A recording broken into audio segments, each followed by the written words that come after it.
Welcome to my podcast. I'm Dr. Nicole Cain, a naturopathic doctor with a master's in clinical psychology and a former anxiety sufferer turned anxiety freedom rebel.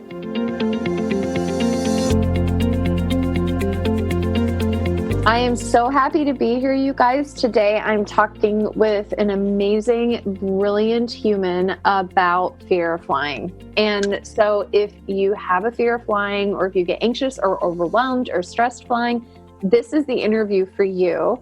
And I am delighted to introduce AJ. This beautiful, brilliant woman has a bachelor's of science in aerospace engineering from USC. She's done flight training and hours towards private flight licensure, and she works as a mechanical engineer for design and technology company doing proof of concepts and prototyping, all really smart. And so I'm so excited to have her here. And so if you are ready to learn about how to overcome your fear of flying, then listen to this podcast. It's going to be amazing. Welcome, AJ. Thank you for being here, honey. Thank you for having me. I'm excited. So we were talking like a month ago about how I had to get on a flight, and I just incidentally mentioned to you that I wasn't looking forward to it because flying is not my jam. And you started rattling off all of this genius stuff about why flying is so great and so fun. And I was like, oh my God, like, can I record you? I need this for my community of people who are also afraid of flying.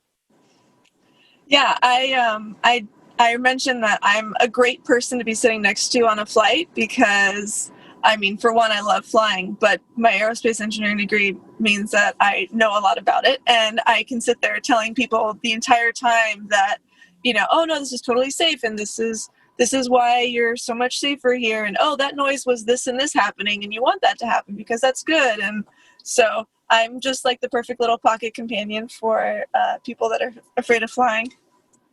So we're going to have this podcast be a pocket companion. So somebody, like, as a listener, if you guys are going on a flight or if you're on a flight right now, then pull up this podcast and AJ and I are just going to hang with you and we're going to talk about all of the things. And so AJ, I was actually hoping that you could tell us a little bit more about you and like what got you into flying to begin with. Like, why is flying appealing to you?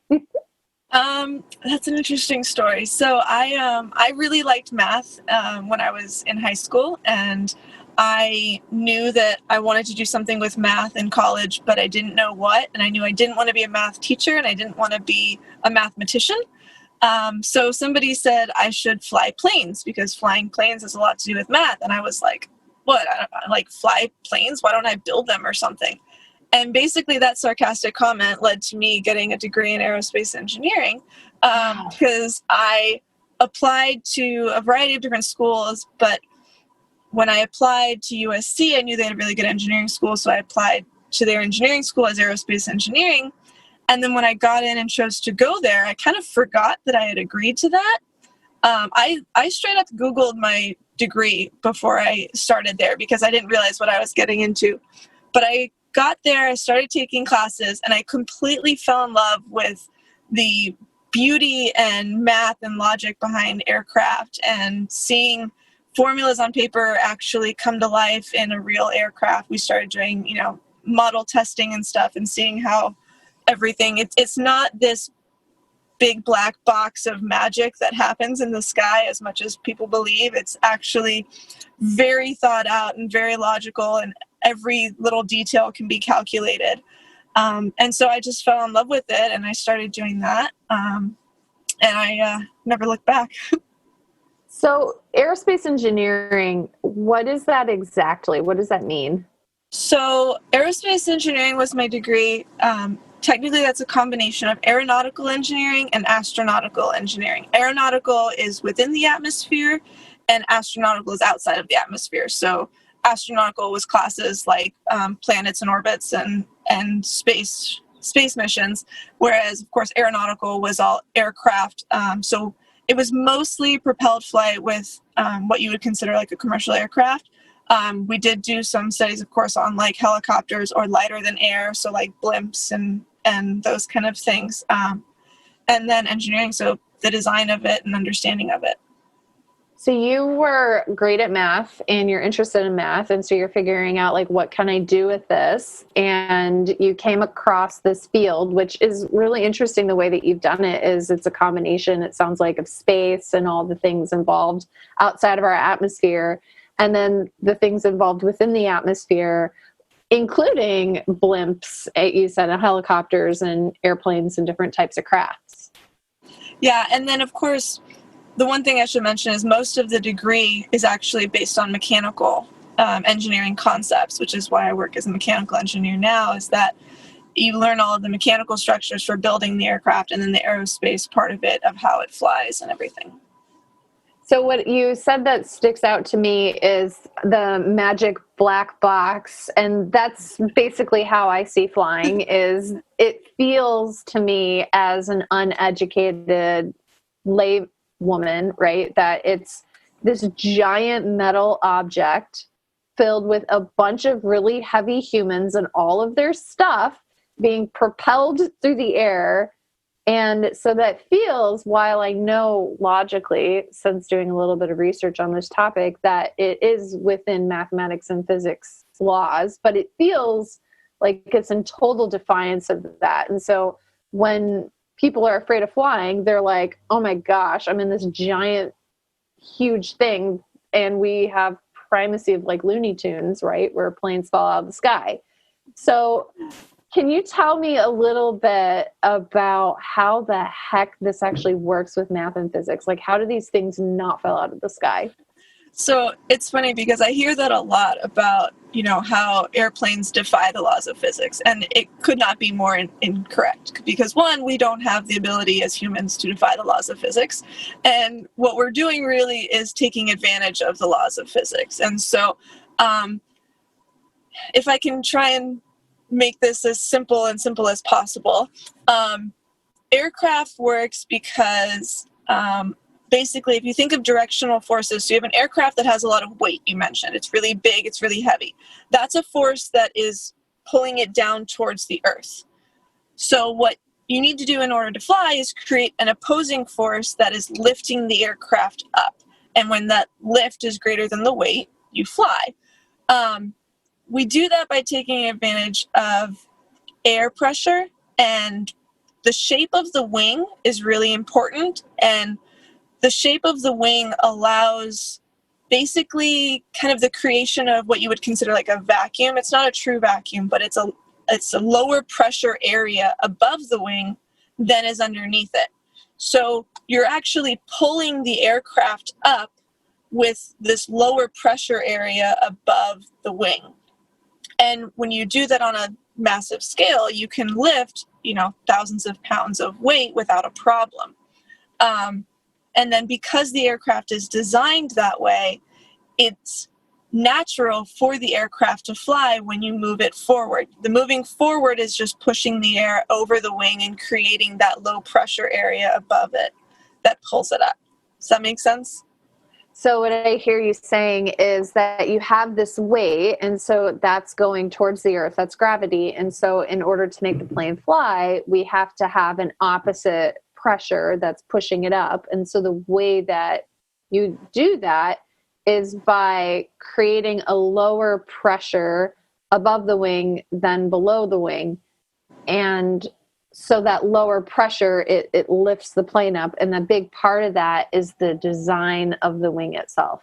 Yeah, you basically end up with the air underneath the wing is pushing it up and the air above the wing is pulling it up, all based on the geometry of the wing. It's actually a very simple concept when you see it broken down. And there's a few ways to kind of show that. And I don't know if I can explain this over the phone, but the best example I always hear is if you take a piece of paper and you put it up to your lower lip, and it'll just flop down, it'll fold down. I'll give you an example. It'll just flop down, it'll fold down. If you blow over the top of the paper, not underneath it, but if you blow over the top of it, the paper will actually rise because you're creating that low pressure system on top of the paper. And so that movement, the movement of the air, is what creates that suction that pulls it up. that's kind of a simple version of what's happening on an aircraft, except you also have the air that's going to push it up from underneath as well. All right, listeners, I'm going to do this right now. And so if you guys are all with me, we're going to I have a tissue. And I would try paper. Tissue's a little soft. Sorry. Because then it's going to defy. It's going to defy. All right. Yeah, just tear a little piece of paper and then. Okay. So everybody, if you have paper, we're going to pick up our paper and we're going to put it up to our lips, and then don't blow underneath of it, but blow on top of it, right? Yeah. And so then what that's doing is it's creating a low pressure as compared to underneath of it. Does this have to do with the speed of molecules moving? It does to some extent, but it has more to do with the effects of the, it's the speed of air molecules. Molecules is not quite the right term, but basically when the air is coming towards the wing, it splits. Some of it goes above, some of it goes below. That air is going to get to the other end of the wing at the exact same time, whether it's going above it or below it. That's just how the laws of physics work. It's going to get to the other end at the same exact time. So if I create more of a curve and more area for the air to come on top, it has to move faster to get to the back of the wing. If I have a certain amount of volume and I spread it out over a larger area, it thins out. So there's less weight and there's a lower pressure there. There's less force pushing down on the wing, and it actually ends up pulling it up. Oh my gosh, that's amazing. So it's really interesting that I hear you saying that, because I'm kind of imagining, like if we were drawing, like if I could create an image with this podcast that the molecules are going at this wing, and then there's the greater distance, if you will, to have to travel up and over the curve of the wing versus those that are going straight to the target, the hypotenuse to the back. They get there at the same time. And so the ones that are going over the top have to go arguably a little bit faster, right? Exactly. So they have to go faster to get over there. And that's partially why. So the air pressure is going to be based on the velocity that you're moving, because that's going to determine how fast all of the air is moving, even underneath the wing. And then it's based on the density of the air. So how much air that you have there. So like I said, if you take the same amount of volume, and you may be able to come up with a better example of this, but if you take the same amount of volume and you spread it out over a larger area, it's thinner and it's lighter, based on how much air you have. So that is neat, because there's a couple things that are keeping the plane up in the air just by what you've been talking about, is the pressure difference, and then also that negative space. I guess that's the pressure difference, but then also the speed of the air.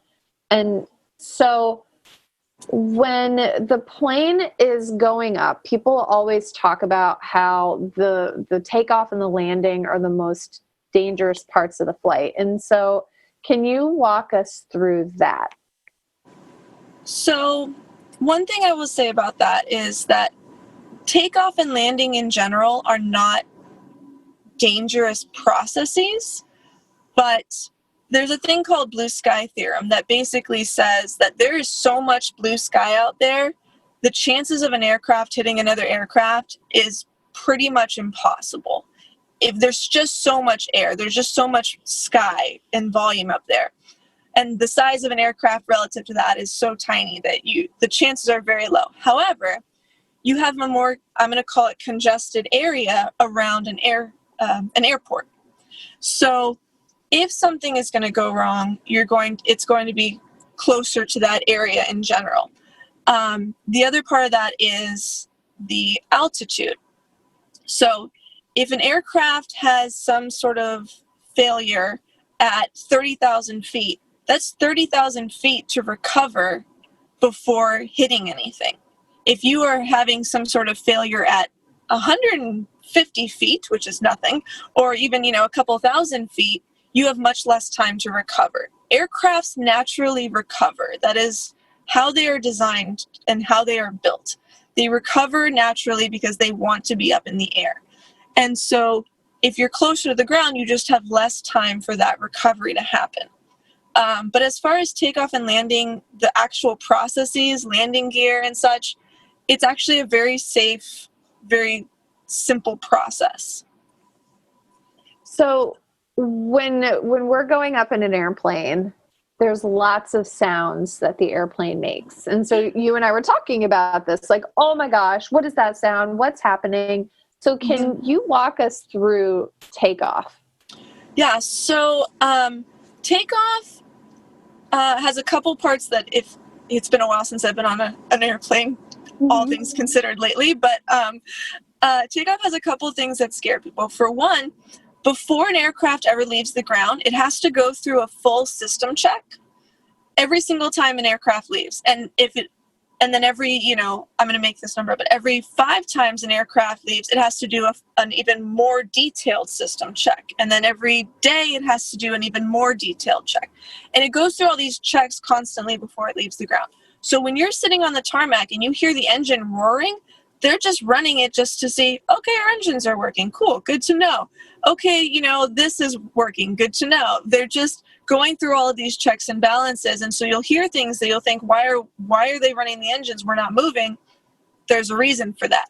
We aren't used to that, because when you get in your car, you don't hold your foot on the brake and then also push the gas just to see that your engine is working. But they do.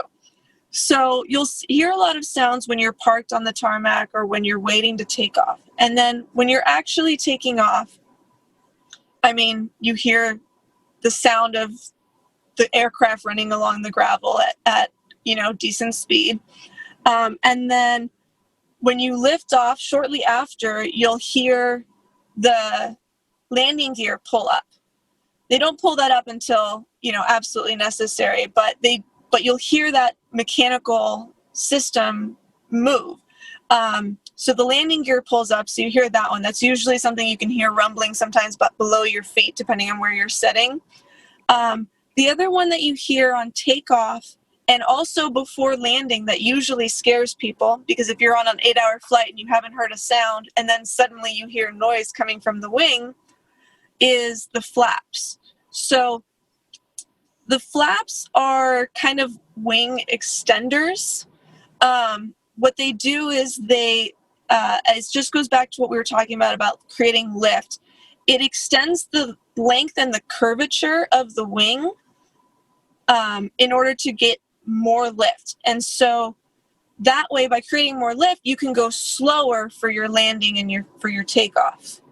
You don't have to come landing at, 800 miles an hour, whatever it may be. You can land at a much slower speed because you're creating more lift. So the aircraft is gently lowering to the ground. And so you hear the flaps extend. Again, that's another mechanical system where you hear those rotating out. And sometimes if you're sitting near a wing, you can see them extend from the back of the plane.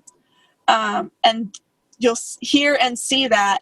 And that's all intentional. That's all designed to make the takeoff and landing more smooth. Oh my gosh, I love that you said that.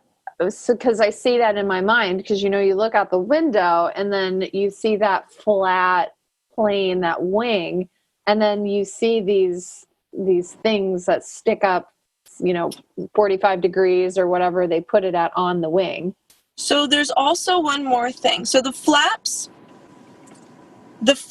extend the wing and extend the curvature, so that if you had a wing that, like, let's say is 3 feet long, it'll extend out so that now your wing is 4 feet long, and it extends it along it so that it's got that curve, so that it creates more lift. The other thing that you'll see when you land only are speed brakes, which basically they're perpendicular to the wing, and they come up to block the air when you're landing, and it's basically, it's putting your hand out the window with your hand straight up versus going along with the flow, and you're stopping the air. And it's by creating a bunch of those along the wing, you're slowing down the entire aircraft. So you don't have to just rely on your brakes on your tires. You're relying on stopping the air and therefore slowing down the entire aircraft with the speed brakes. Those you don't normally hear the mechanical system, but you'll hear the wind. you'll hear the force of the air. And so you'll think it's this really dramatic landing because you hear how much air is coming at you and how much, how loud it gets, but it's actually just the air hitting those speed brakes, which is slowing you down. So this is a good correction. So there's two things on the wing, and then what I was talking about that's on the top, that's like 45 or 90 degrees, it's the brakes on the wings. It's just basically creating air resistance. Yeah. And then the lifting part that helps the plane fly more slowly as you're coming in for landing are those extenders that it basically makes the wing wider. Yes. Okay, got it. Oh my gosh, that's so interesting.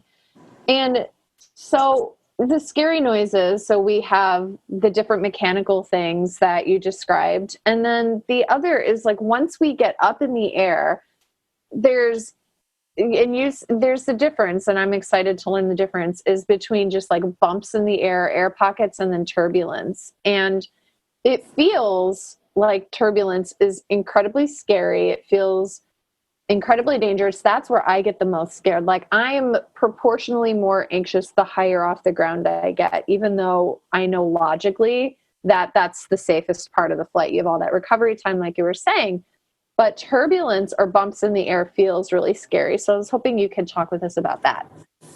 So there's a couple of things. I mean, the first thing I would say is that the chances of turbulence causing any damage to the aircraft is almost impossible. It's terrifying for the people involved because they don't understand it and they don't know it. But the only time really anybody gets hurt from turbulence is if you're not wearing your seatbelt and you weren't prepared for that jostle and, you hit your arm on the drink cart that's coming by or something.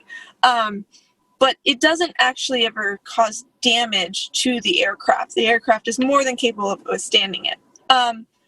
Turbulence is kind of a catch-all phrase for fluctuations and changes in the air pressure. So if you're hitting kind of like smaller pockets of air, or there's a strong wind gust that, is going to affect the aircraft. It takes a lot to really move that big of an aircraft if you have a side wind or something.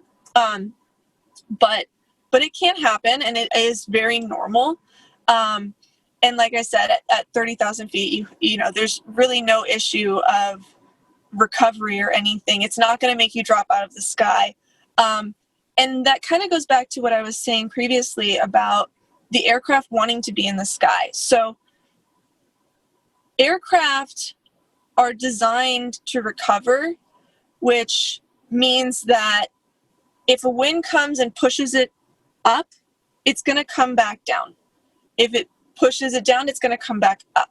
It's called a dynamically stable environment. So what I compare it to is if you put a ball into a big bowl, it's going to roll around at first, but it's going to settle. It's going to come to a stop. It's going to come back to the point that it wants to be, which is like calm and centered. And aircraft do the same thing. They come back to their natural flight path on their own. There are many times where when I was learning training, you're just told, just don't force the aircraft to do something else because it's going to naturally come back to this state. So in that sense, turbulence can be really safe as well. The other thing is you'll notice, not all the time, but sometimes, probably more often than not, the pilot will tell you, we're going to encounter turbulence, sit down, put your seatbelt on. It's predictable. Not always, but with all the tracking that the aircraft and the airports and the FAA are doing, they know what's happening with the air systems, and so they know that it's coming, which means that they know it's happening. There should be a sense of calm and safety in that because it's not completely out of the blue. I was flying normal and then I just got thrown. In general, it's a known thing, and it is completely safe. So this is probably from Looney Tunes, right? And so, we have this early childhood priming of what physics are. Roadrunner runs off the cliff, Coyote goes after him, Coyote stops, looks at the camera, realizes he's in the middle of the air, and then he falls straight out of the sky, right? Yeah. So I acknowledge that. And I suspect that there's at least one other person who will listen to this recording and is like, yes, exactly. And so what I think about is when that plane is in the sky and it's kind of like if you imagine that a boat is going through the water, and then if you've ever been in like a canoe and then you get that like one edge and then the water starts filling in the canoe and then the whole thing just like falls over, right? And so what I worry about is that we're flying through the sky, and if the nose gets like boop, bumped down a little bit, then it's going to get like stuck on this wall of air and then just go straight down. Or like the wing is going to tip down just a little too far and then the whole thing is going to roll over. So talk with me about how the airplane likes to stay upright and not do that. So that goes a little bit more back to my dynamically stable, which is if I'm driving a car and I'm turning right, I feel a force pushing me left. Is that correct? Okay.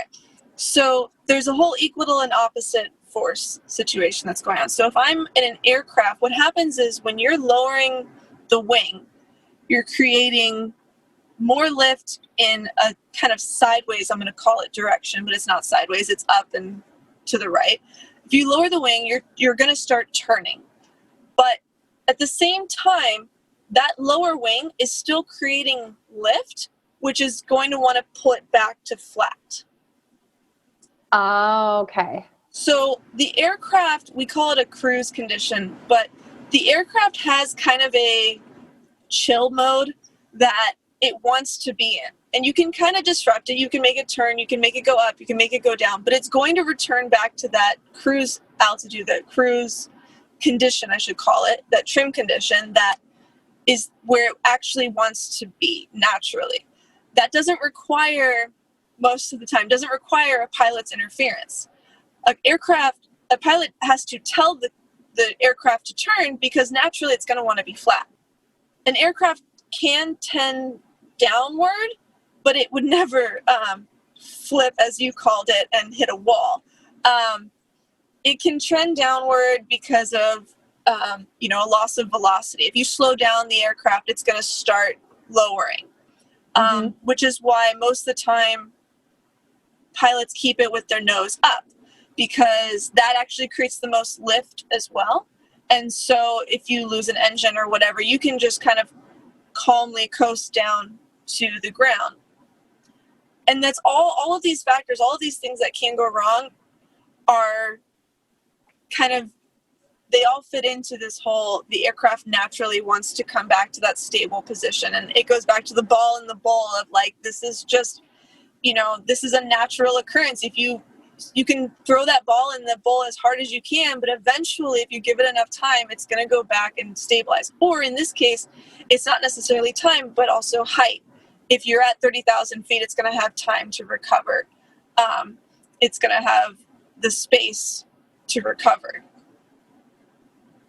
And so when we're thinking about bumpy air and turbulence, this is so good. This is so helpful. So the plane naturally wants, there's like these laws of mathematics and physics that you're talking about. And so the plane can kind of bump along just like a ping pong ball, I'm kind of imagining, in water. And so what about, you said originally, like damaging to the plane? Like, so some people are like, oh my God, the wing is bending. Is it going to loosen screws? Is the engine going to fall off? Tell me more about the structure of the plane. So I have an interesting story about that. There's a photo out there of the Dreamliner, the Boeing Dreamliner, the 787, and they basically learned that if you allow the wing to flex, it creates the aircraft a more stable environment for the aircraft, because it will naturally kind of deflect air and allow it to only kind of lift as much as it needs to, and then stabilize back down. It kind of evens out the airflow, because as the wing tapers and becomes smaller at the end, it doesn't get as much lift out there, but it doesn't need as much lift because it doesn't weigh as much. But by allowing it to flex, you kind of allow the aircraft to take as much lift as it wants and then stabilize back. So there's an image out there of the Dreamliner 787 where they did a flexural test. And you can see this aircraft in this giant hangar with these wings that look like they're at a 45-degree angle. They're incredibly flexed, which is not totally normal for an aircraft. But the reason they did this test was to see how the people inside would react. And while it was much safer for the aircraft, they learned that people couldn't handle it in general. And so they had to kind of modify how they were doing it because, as you've noticed, the perception matters, right? So even though I know looking out there that's stable, most people look out there and if they saw their wing going up at 45 degrees, they'd be having a panic attack. Yeah. Exactly. So that's an exaggerated example, but it's also there to show you that they fold these wings up to try and see, or not to try and see, to validate how much stress they can take. Aircraft transportation is the most regulated industry of transportation. In my opinion, it's one of the most regulated industries in the world, probably close to only the FDA is the next. Aircraft regulations are incredibly critical. And for a catastrophic failure to occur, I shouldn't phrase it that way, for something to be designed into the system, if its failure would cause what we call a catastrophic failure or a fatality or an injury, the probability of it happening has to be 1 in 1 billion, 1 times 10 to the 9th power of it happening naturally. Now, most people hear that and think, that's plenty secure, we're fine. However, the FAA actually says, well, let's put a redundant one on there. Let's put an extra one just in case. So most systems on an aircraft have built-in redundancy. There's a reason why your aircraft has 4 engines. It can run with 1, it can land with 0, but we're going to put 4 on there just to be incredibly overprotective safe. That makes me feel so good. I love that. Yeah, you can land perfectly fine and safe without an engine. It's not an issue whatsoever. Everyone trains in how to land without an engine. That is standard protocol. And so, structurally speaking, all of the components in that, everything down from, the engines to, I worked at a company that did the actuators in your seat that lean your seat back. Those are all tested to the ultimate crash test ratings, the worst possible conditions that it will never, ever see. And we put them through them over and over and over again just to make sure that this design is completely safe. And if there's a 99% pass rate, then we put 2 of them on there kind of thing. Mm-hmm. And so all of these systems are incredibly redundant. It's incredibly safe. It's designed to withstand the worst possible conditions and then also fail and then still withstand the failures, which is why something like 98% of crashes don't have injuries because they're so well designed to be prepared for it. Ooh, can we go back to that 98% of crashes? In my brain, I was like 100% of crashes equals ultimate death. And so so tell me more about that. 98% of crashes result in no injuries. Yeah. So, I shouldn't say no, maybe it's like there's probably somebody, like I said, that bumped their arm on the cart, but, it's 90, don't quote me on this. I'll have to find the exact statistic, but I believe it's 98% result in no injuries. And this is commercial pilot flown planes? Oh yeah. My gosh. I'll find the link and send it to you to make sure that that's correct. Because I'm always hesitant to throw out statistics, but it is, even in a crash situation, it's incredibly safe. Oh my gosh, that's amazing. And so, wow, yeah, that's really cool. That's I'm delighted by that statistic. So 98% of crashes. And it might be 98% of crashes have no fatalities. That might be what it is. So I have to check. Don't put that in there until I check. But yes, yeah. No, I love that. But it's because a lot of people are, because what I'm hearing you say, AJ, is there's a lot of protective mechanisms. The plane wants to fly. There's like these triple, quadruple checks to make sure, like, it's like you said to the power 9 to the power 1 to the power of 10 or to the power of 9, and like all of these checks. And then on top of that, if the plane crashes, your odds of survival are like 98%. Yeah. So it's incredibly, incredibly safe. I mean, I can't iterate that enough, but compared to everything else out there as well, I mean, automobile industry is incredibly dangerous, and yet people get in their car every day, multiple times a day, and they drive and they have no problem. And yet they're significantly safer in an aircraft than they will ever be in an automobile, or even as a pedestrian. It's this feeling of powerlessness. We think about, like, I'm driving a car, I have this feeling of power, versus when I get on an airplane, like, no power. Like, I can't even choose to pee if the stewardess says no, so it's like total relinquishing of power to this pilot. So yes, to not just one pilot, there's a crew. Should something go wrong with the pilot, there's another one. Like I said, redundancy is the name of the game in aircraft. The thing that I would compare it to then, if you're concerned about control, have you ever been on a roller coaster? I don't think you normally control the roller coaster. And yet, a roller coaster will literally put you upside down, and you are okay with it. And they probably have way fewer regulations. Way fewer regulations. You go upside down, and yet when an aircraft moves a tiny bit, you panic. Totally. And it's because you don't understand it. Right? Because you look at a roller coaster and you're like, oh, I'm on a track, there's a connection there, I'm safe.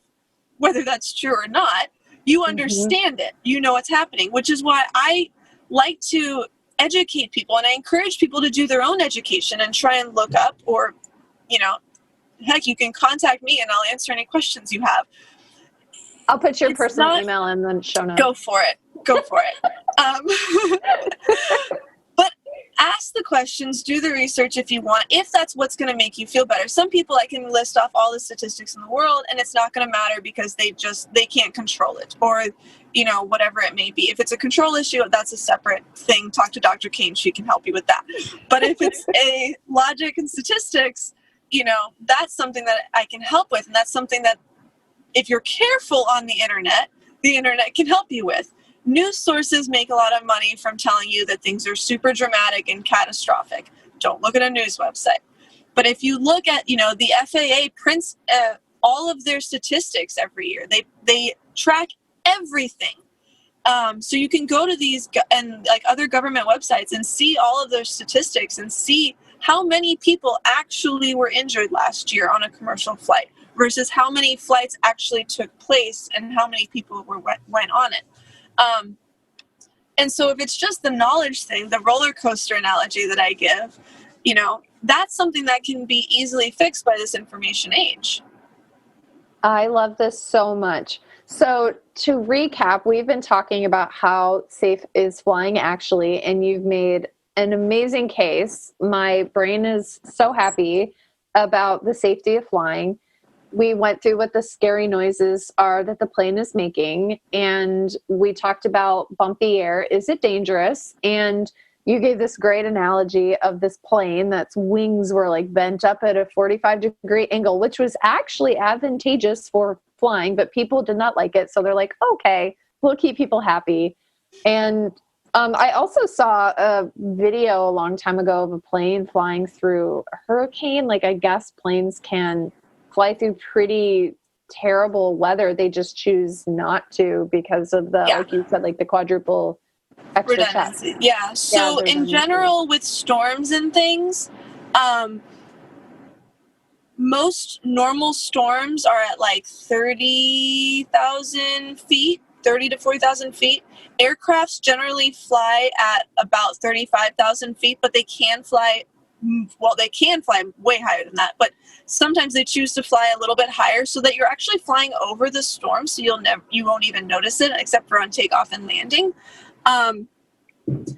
Lightning, it's similar to your house. You have a lightning rod if you're in an area that has lightning issues, and basically you may never even notice it gets struck by lightning because the lightning is passed through a path that is safe and it releases that charge without ever affecting anything. So again, it's designed for that. It's designed to withstand it.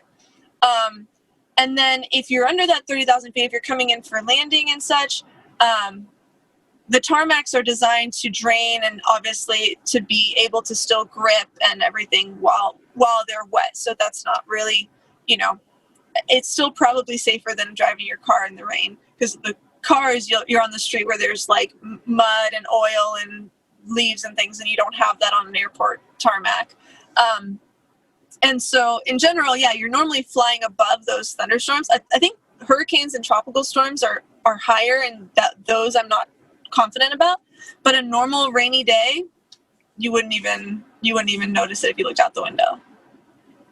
Which is one of the questions I actually was thinking earlier about asking, and I hadn't mentioned yet, is it safe to fly during a storm? And to reiterate what I hear you saying is that they're easily able to navigate that. One is they have the predictability with all the aerospace communication and education, and then so they can fly above it or they can fly below it, just kind of moving the plane around to make it more comfortable for the passengers. But like really what I hear you saying is that it's safe to fly through a storm. They have that grounding rod in the plane so that there's no problem with the lightning, as opposed to like if we're just like driving our car on oil, that's way less safe. So this is, like you said, another example about how flying is arguably safer than being a pedestrian or in your car.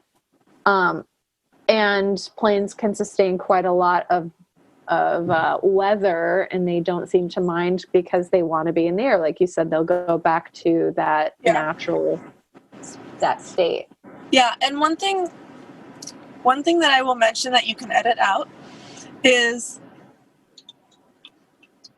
I mentioned commercial aircraft wanting to be in the air, and one of the analogies that I give, whether for better or for worse, is actually a helicopter. A helicopter does not want to be in the air. A helicopter, if that rotary blade stops, you drop out of the sky like Looney Tunes, like you mentioned. You do. You basically have a chance to auto-rotate to get it spinning again, and if not, it drops out of the sky. That doesn't happen in an aircraft. If the aircraft loses its engine, if things go wrong, it doesn't drop out of the sky. It will never drop out of the sky. It may coast down and come down slowly, or more quickly, depending upon how much loss of control you've had as a pilot, but it doesn't drop out of the sky. Because it tries to want to fly, and so it will coast down, slower or faster based on the situation, but it doesn't drop out of the sky like Looney Tunes. That's a really good reminder. Maybe I'll title the podcast something about it will drop out of the sky. And is there anything else that you've been asked or that you feel like you wanted to mention that you've heard before that we didn't talk about? I think the one thing that I would mention, some people tell me that they're afraid of how fast it's going. And of course, concerns for crashing. The thing that I think of is when you're in an aircraft, you're thousands of feet from other aircraft. And you're going faster, but when you're on the freeway going 90 miles an hour, you're 4 feet from the car next to you at most. These aircraft, and mind you, you're 4 feet from the person who did 5 hours of driving school when they were 15 and then got their license, as opposed to somebody who has been training literally, probably close to their whole life, years and years of training and constant checkups, constant medical checkups to make sure nothing's going to happen, nothing is going to impair them, constant tests, constant, certifications, and many levels of certification based on many levels of training and experience. you can go into the DMV with no experience and say, I can drive a car and pass the test and be fine. You can't do that as a pilot. You have to have a certain number of hours of safe flying and a certain number of hours with the instructor and a certain number of hours with this type of aircraft and with this type of conditions and with, all of these things. And so it's not Joe Schmo walking off the street and flying an airplane. And so there's a lot more trust, in my opinion, of driving on a freeway, like I said, 3 feet from a car right next to you going the same speed versus thousands of feet or thousands of miles away from another aircraft. Mm-hmm. That's really an amazing analogy, actually, is the speed relative to the surrounding airspace versus the speed of a car and the space between you and your next car, as well as a level of experience. And so pilots get tons and tons of training.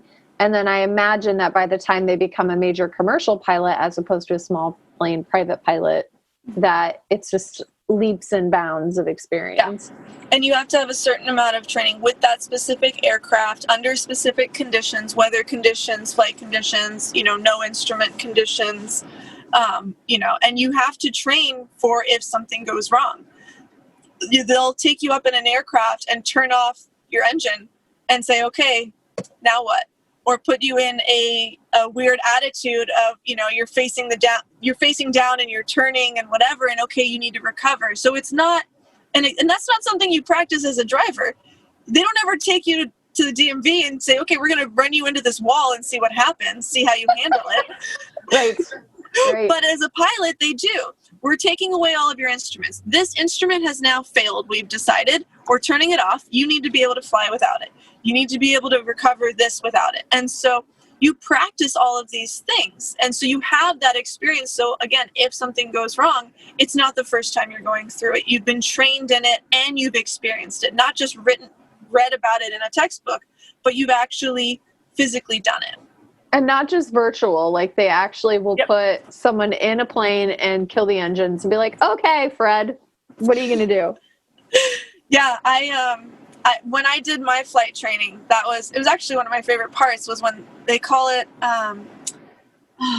what did they call it? Something about like odd attitude training or something, where they take the aircraft, you close your eyes and you let go of the yoke, and basically they put the aircraft into some weird attitude and you have to just like open your eyes and figure out how to recover. And you don't know how you got there. You don't know what situation you're in. You don't know if you're pointing at the ground or if you're pointing at the sky, and you have to be able to recover. And so it was one of my favorite parts personally, but there are plenty of people that would hate that. But yes, Dr. Cain. I'm raising my hand.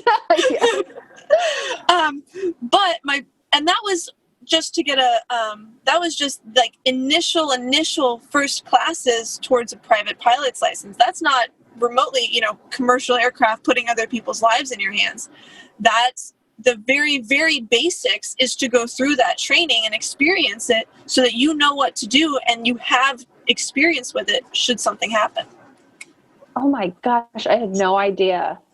So as we finish up here, you described to me just the most wonderful, beautiful bliss of flying. And I was hoping you could share with our listeners, like, what about flying makes you so happy? Like, it gives you all of the happies. Like, when I hold a puppy, I get all of the happies. And when you fly, this is like, you were so happy telling me about it.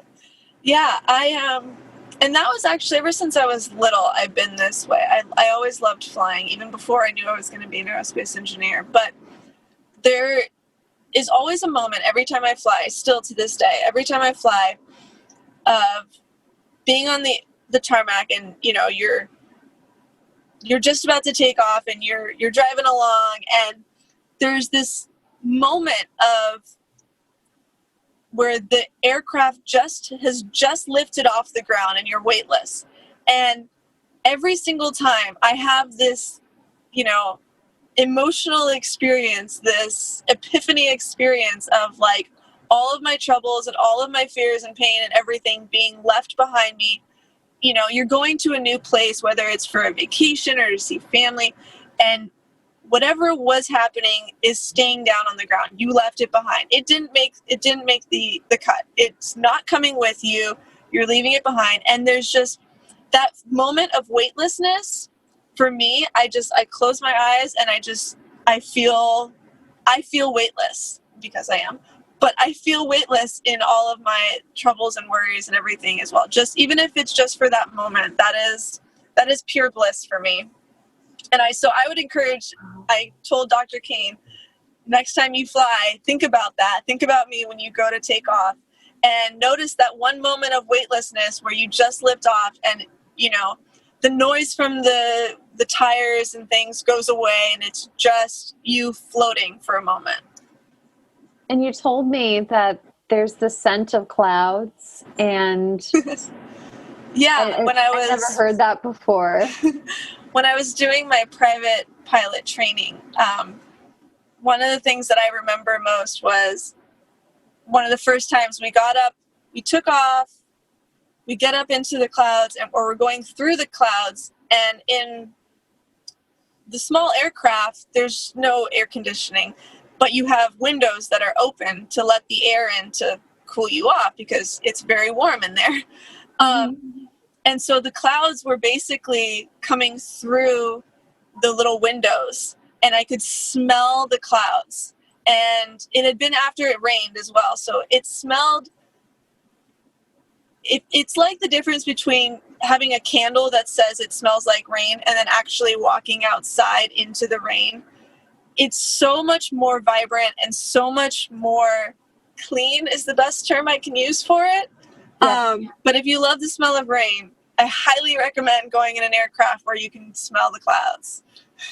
Oh, what a beautiful way to end this amazing conversation is the smell of the clouds, that feeling of weightlessness, and allowing this experience to transform from feeling afraid to feeling fearless. And I'm so grateful for your wisdom, for your time. And I don't know about everybody else listening, but I'm going to have to listen to this podcast again and again and again, because I feel like the best way to overcome the fear of flying, like you're saying, AJ, is to really try to understand what's actually happening, because then you have that foundation from which we can construct our emotional reality. And so thank you so much for your time. Thank you so much for sharing this exciting and amazing new opportunity to perceive flying in a way that's not fearful. Yeah, I mean, I'm happy to do it. Like I said, I want people to not just not be afraid of flying, but I want people to love it the way that I do. And it's not just me. There are plenty of people out there that feel that way and get excited about flying. And I want people to feel that. And I think, you know, with Dr. Cain's help, understanding what part of it are you afraid of? Is it the control? Is it the power? Is it the not knowing? You know, there's a lot of figuring out of what it is. And then you can hopefully listen to this podcast and help fix some of those things. Yeah. And if you're struggling with the underlying anxiety, and if the nervous system is frazzled, there's a lot of things that we have on our Facebook and my website and YouTube and the podcast that will give you tons of tips to help get calm on command, to help break free from anxiety. A great place to start is our Facebook group. And sometimes we'll be lucky and maybe we'll see AJ in there. But if you have a question, or if you hear this podcast and you want to know more, you could always post a comment in there, and then I can ask her and get back to you. And so you can find that Facebook group by looking up Dr. Nicole Cain. And then we have Anxiety Freedom 1 Week Challenge. It's totally free. So go and check that out. Take advantage of it. And thank you so much, AJ. You're amazing. Yeah, I'm happy to help. Thank you.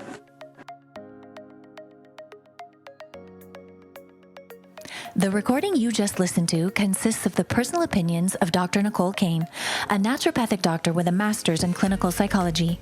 While these opinions are based upon literature, her counseling education, medical training, and clinical experience, this content should not be viewed as the definitive opinion on these subjects.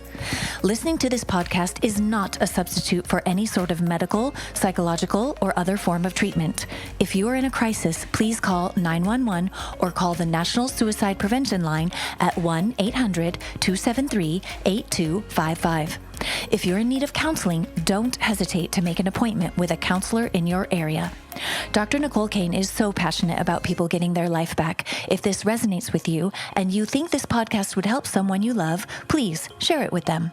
Stay in the conversation with Dr. Nicole Cain about writing the next chapter of your life so that it plays out just the way you want it. Explore your options for working with her at www.drnicolecain.com.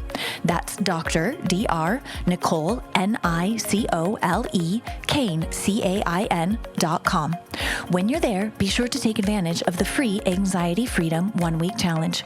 We look forward to seeing you on the next episode of the Get Your Life Back podcast. Here's to your next chapter.